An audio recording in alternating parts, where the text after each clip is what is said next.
10वी पास व्हा आणि नाशिक मनपामध्ये मुकादममध्ये भरती होऊन अभियंता व्हा।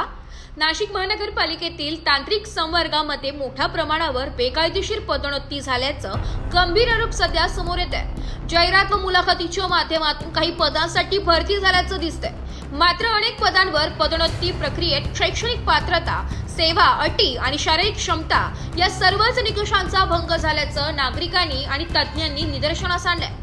विशेषतः बिगारी रोड, मुकादम, मिस्त्री, सहाय्यक कनिष्ठ अभियंता, उप अभियंता, शाखा अभियंता, कार्यकारी अभियंता आणि शहर अभियंता अशा महत्त्वाच्या तांत्रिक पदांवर अपात्र कर्मचाऱ्यांची पदोन्नती झाल्याने महापालिकेच्या गुणवत्तेवर प्रश्नचिन्ह उभे राहिले।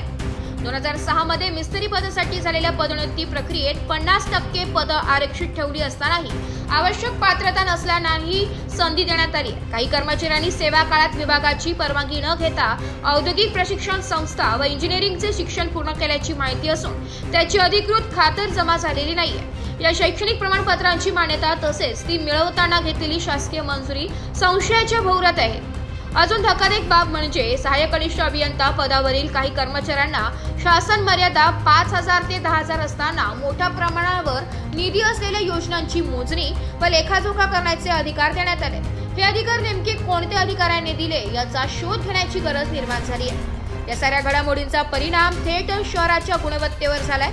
रस्त्यांची दुरवस्था, अपूर्ण जलवाहिनी योजना, चुकीचे लाईन आऊट, निकृष्ट बांधकाम, चुकीचे मोजमाप व प्राकलन यामुळे विकास कामांमध्ये गोंधळ आणि निधीचा अपव्यय मोठ्या प्रमाणावर होत आहे। पाणी पुरवठा विभागातही अनागोंदीची स्थिती आहे। काही बंगल्यांमध्ये स्विमिंग पूलसाठी 4 इंच पाईप टाकण्यात आले असून इतर भागातील नागरिक मात्र पाण्याच्या तुटवड्याने त्रस्त आहे। यामुळे सामान्य नागरिकांचे मूलभूत हक्क जसे की रस्ते, वीज, पाणी यांचे थेट उल्लंघन होत असल्याचं चित्र दिसत आहे।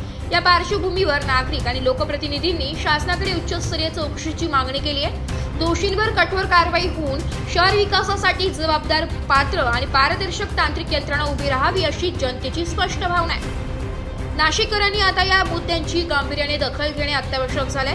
तसेच झालेले नुकसान संबंधित अधिकाऱ्यांकडून करण्यात यावे अशी नागरिकांची मागणी जोर धरत आहे। तसेच याकडे शासन काय कारवाई करेल याकडे सामान्य नागरिकांचे लक्ष लागू नये। ब्युरो रिपोर्ट, नाशिक लोकशाही न्यूज, नाशिक।